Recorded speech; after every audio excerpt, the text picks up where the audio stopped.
Hello dear students, welcome back to our channel Science Meter 10th। कैसे हैं आप सभी? आई होप सो आप सभी का इंग्लिश का पेपर बहुत अच्छा होगा। तो आपके लिए मैं लेके आ गया हूँ पेपर कोड 2/4/1 का सेट 1 ऑफ योर इंग्लिश का क्लास 10th का। आज जो सीबीएसई बोर्ड एग्ज़ाम हुआ है यानी 26 फरवरी 2024 को। तो चलिए इसके डिटेल सोल्यूशंस मैं आपको बताने वाला हूँ, लेकिन उससे पहले I request you all to please like share and subscribe to this channel, क्योंकि आगे आने वाले सभी पेपर्स की आंसर कीज़ भी यहीं पे आएगी और आपके लिए बहुत हेल्पफुल होने वाला है। एंड यस, स्टार्ट करने से पहले एक और चीज़ मैं बताने वाला हूँ, क्योंकि आपका अगला पेपर साइंस का है।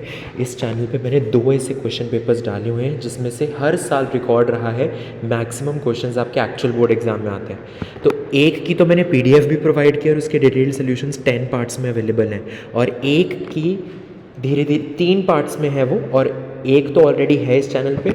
आज एक पार्ट आ जाएगा और एक कल पार्ट आ जाएगा, तो वो देखना मत भूलना। तो चलिए स्टार्ट करते हैं सेक्शन ए के साथ, जो कि प्लास्टिक पोल्यूशन पर आपका आया है इस बारी।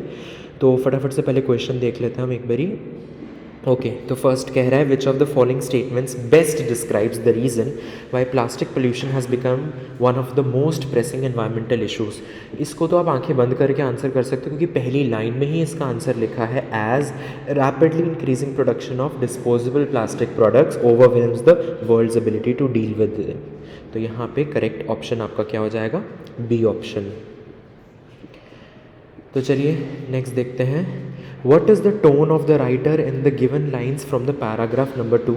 Rationalize your response in about 40 words. It transformed the modern age so much that life without plastics is unrecognizable today. तो वो कहना क्या चाह रहा है कि पुराने वर्ल्ड वॉर 2 के बाद जो चेंजेस आए उससे इतना ज़्यादा प्लास्टिक का यूजेज आ गया डेली लाइफ में कि आज के दिन, आज के टाइम पे प्लास्टिक के बिना लाइफ को इमेजिन किया ही नहीं जा सकता। तो यहाँ पे आप पहला तो क्या बता सकते हो कि एक कंसर्न है राइटर की टोन में कि भी हम इतना ओवरली डिपेंडेंट हो गए हैं प्लास्टिक पर यूज़ करने के लिए। सो एक कंसर्न आप बता सकते हो, करेक्ट। तो एक तो आप ये लिख सकते हो, आप ये भी लिख सकते हो tone of the writer is ironical. अब आयरॉनिकल का मतलब क्या होता है? Somethings that is strange, funny, आपकी एक्सपेक्टेशन से उल्टा। तो अब यहाँ पे क्या है, हालांकि अभी वो बात कर रहा है कि प्लास्टिक पोल्यूशन है, इतना कुछ है, लेकिन आज वो ये साथ में ये भी कह रहा है कि इतना ट्रांसफॉर्म कर दिया है ड्रास्टिकली द मॉडर्न एज की आज के ज़माने में प्लास्टिक के बिना लाइफ इमेजिन ही नहीं की जा सकती। मतलब ये आयरनी है एक तरह से।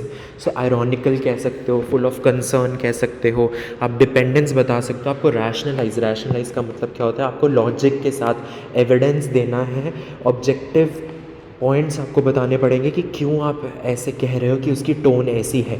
तो यहाँ पे क्लियरली अगर हम पैराग्राफ 2 भी पढ़ते हैं ढंग से, तो वो यही बता रहा है ना, plastics made from fossil fuels are just over a century old, production and development of thousands of new plastic products accelerated. तो कहीं ना कहीं एक पॉजिटिव चीज़ भी आ रही है इसमें कि मॉडर्न एज को ट्रांसफॉर्म तो किया ही किया है, लेकिन आयरनी क्या है कि आज प्लास्टिक के बिना लाइफ इमेजिन ही नहीं हो सकती। प्लास्टिक्स रेवोल्यूशनलाइज्ड मेडिसिन विद, बाद में उसने सारा यूजेस भी बताने शुरू कर दिए। सो बेसिकली ये सब पॉइंट्स आप लिख सकते हो, ठीक है। एक कंसर्न, एक वरी भी है टोन के अंदर, है ना, एक चिंता। चलिए आगे बढ़ते हैं। The passage include some words that are opposites of each other. आपको इनमें से बताना है कौन से सिनोनिम्स है। सिनोनिम का मतलब क्या है?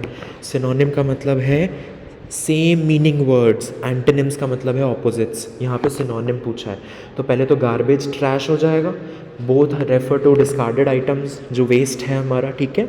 And one will be e part, that is transformed and revolutionized. दोनों के मीनिंग सेम है, बदल देना, चेंजेस ले आना, इसका मतलब है, ठीक है। Next, complete the sentence appropriately. The writer says that most of the plastic trash is found in the earth's last sink, and the reason that it transported around the world is, कैसे earth's last sink से सारी दुनिया में फैल गया वो plastic. तो उसका देखिए आप रीज़न इसके अंदर क्या लिखेंगे, यहाँ पे आ जाइए। Yes, so the plastic waste, so basically is the reason is ocean currents carrying the plastic waste from the coastal waters, because यहाँ पे लिखा है once at sea much of the plastic trash remains in the coastal waters, but once caught up in the ocean currents it can be transported around the world. तो आप reason क्या लिखेंगे? because the ocean currents carry the plastic waste from the coastal waters. To all over the world, ठीक है।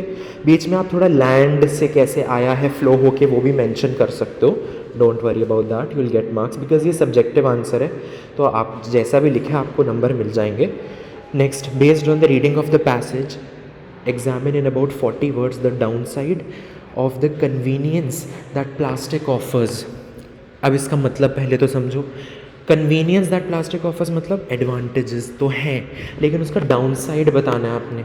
Down side का मतलब क्या है, आपको उसका उल्टा बताना है, मतलब नेगेटिव पॉइंट्स आपको हाईलाइट करने हैं इसके अंदर।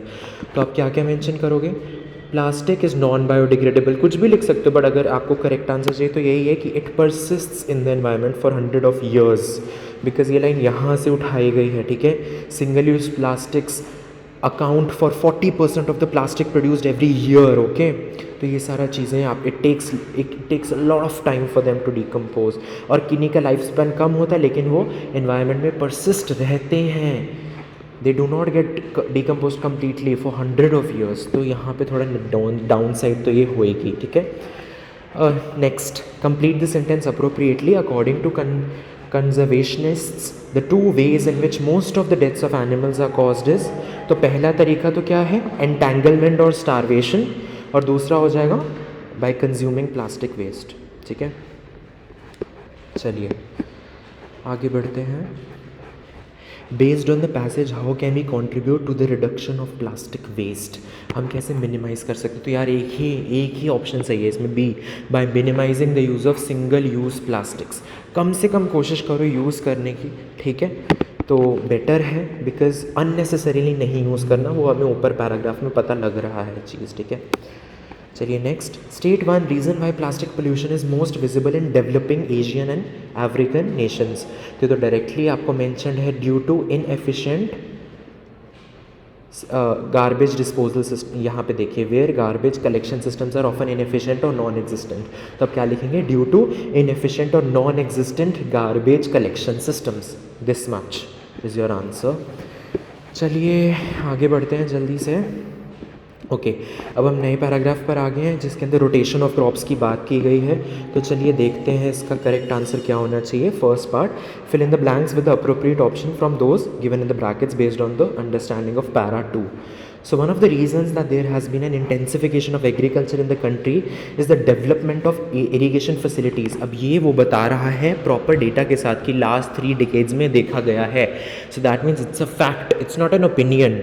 देखिए जो ऑब्जर्व की गई चीज़ है वो फैक्ट है, because it is an objective detail, objective detail है, subjective judgement is an opinion, okay. तो यहाँ पे करेक्ट ऑप्शन हो जाएगा fact, objective detail. Next, based on the understanding of paras 1 and 2 state whether the following statement is true और false. If proper irrigation facility is provided, higher agricultural returns can be obtained by making crop rotation more sustainable। ये तो बात बिल्कुल सही है, because जब paragraph 1 और 2 पढ़ते हो तो आपको समझ में आता है कि रोटेशन ऑफ क्रॉप्स का ऑब्जेक्टिव क्या है। हाई एग्रीकल्चर रिटर्न्स तो आए ही आए, साथ में सॉइल फर्टिलिटी मेंटेन हो, और साथ ही वो ये भी कह रहा है कि इरिगेशन फैसिलिटीज़ जैसे जैसे डेवलप होती हैं, the availability of water to the arable land भी हेल्प करता है, इंक्रीज़ होता है, and it helps to intensify the agriculture, okay. And sustainability की तरफ तो हमें जाना ही है, वो इस लाइन से भी हमें पता लग रहा है, so it's true, okay.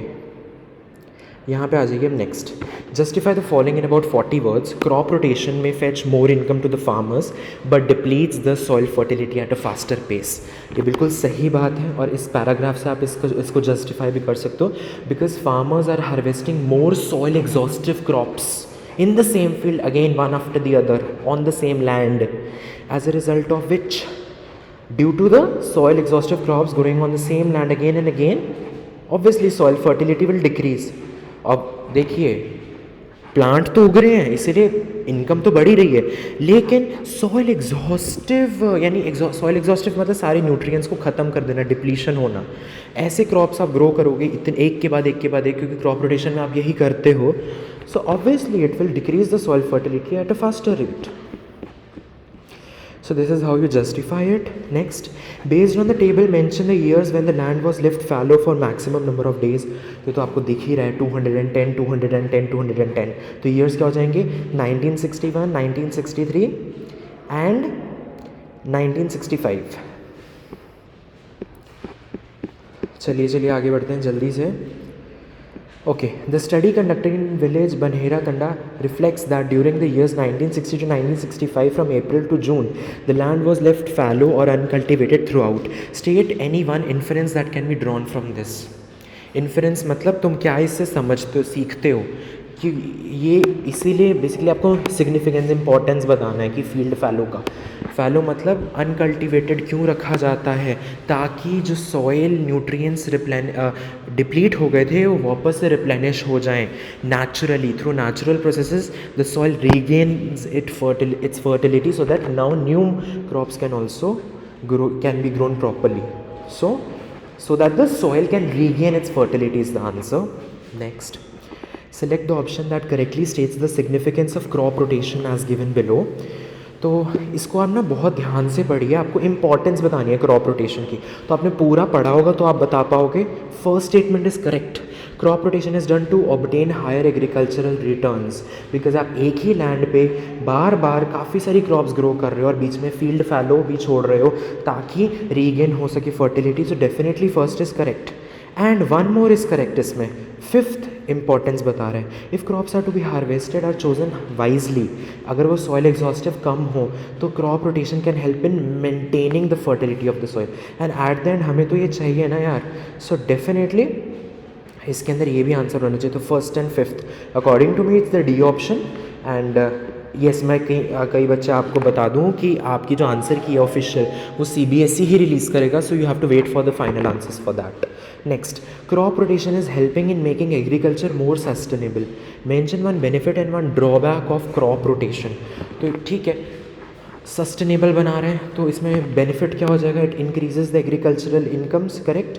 And drawback क्या हो जाएगा, the soil fertility is decreased due to the growing of more soil exhaustive crops.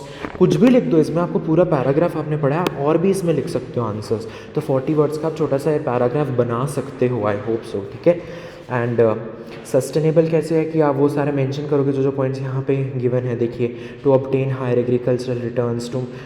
लेकिन अगर आप सॉइल एग्जॉस्टिव ज़्यादा करते हो तो सॉइल फर्टिलिटी नहीं रहती। अगर आप फैलो छोड़ोगे तभी सस्टेनेबल रहेगा, फैलो नहीं छोड़ोगे तो नहीं हो पाएगा। तो ये चीज़ें आप मिक्सचर बना के आंसर लिख सकते हो। Okay, now next, which of the following is the main take away from the study mentioned in the passage. So इसके अंदर ऑप्शंस अगर मैं पढ़ूँ, the study needs to include more valid data. नहीं, ठीक है, डेटा तो उतना उसने दिया है। Next, crop rotation is a sustainable practice that can transform the agricultural sector. Yes, this is true, this is actually the take away. Okay, सी और D नहीं होगा क्योंकि यार इतना फार्मर के अपलिफ्टमेंट के बारे में नहीं बताया है। And crop rotation is independent of the type of crops harvested. No, it is not true. अगर आप सॉइल एग्जॉस्टिव क्रॉप्स को उगाओगे तो डेफिनेटली प्रॉब्लम हो जाएगी, right. End of course crop rotation depends on irrigation sources, कितना available है, कैसे है, सस्टेनेबली अवेलेबल है या नहीं है। सो यहाँ पे B option should be the right answer. Okay, अब फाइनली हम ग्रामर सेक्शन पे आगे देखते हैं इसके सोल्यूशंस क्या होंगे। आपको इनमें से कोई भी 10 करने थे 12 में से, I will tell you all. So first कह रहे हैं, read the given sentence from a science journal, identify the error and supply the correction in the sentence. When nutrition therapy is provided by a qualified professional, people could learn how to make better food choices. यहाँ पे गड़बड़ है, could is the error, it should be can, क्योंकि वो general present में बता रहा है कि जब ये दी जाती है तब people can learn, people सीख सकते हैं, so people can learn होना चाहिए। Next, fill in the blank by using the correct form of the word in the brackets for the given portion of a letter. Please keep me dash of your next step to address this matter. Thanks for your time. Apprise, apprise मतलब update या inform होता है। सो हम कहते नहीं please keep me updated, तो वही आपको second form of verb use करनी है, please keep me apprised of your next step. Next, चलिए, Sunanda and Pushkar had a conversation. Okay, यहाँ रिपोर्टेड स्पीच आ गई है। Have you ever been to Peri Bagh? आपको रिपोर्ट करना है पुष्कर के क्वेश्चन को। सो Pushkar asked Sunanda if she had ever been to Perry Bagh. ठीक है।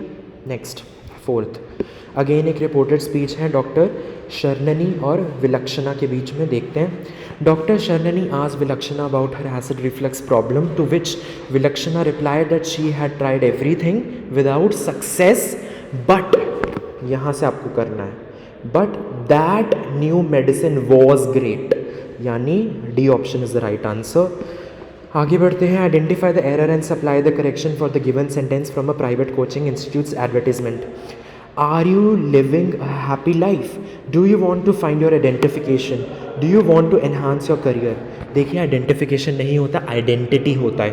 Do you want to find your identity, तो यहाँ पे एरर हो जाएगा आइडेंटिफिकेशन, करेक्शन हो जाएगा आइडेंटिटी.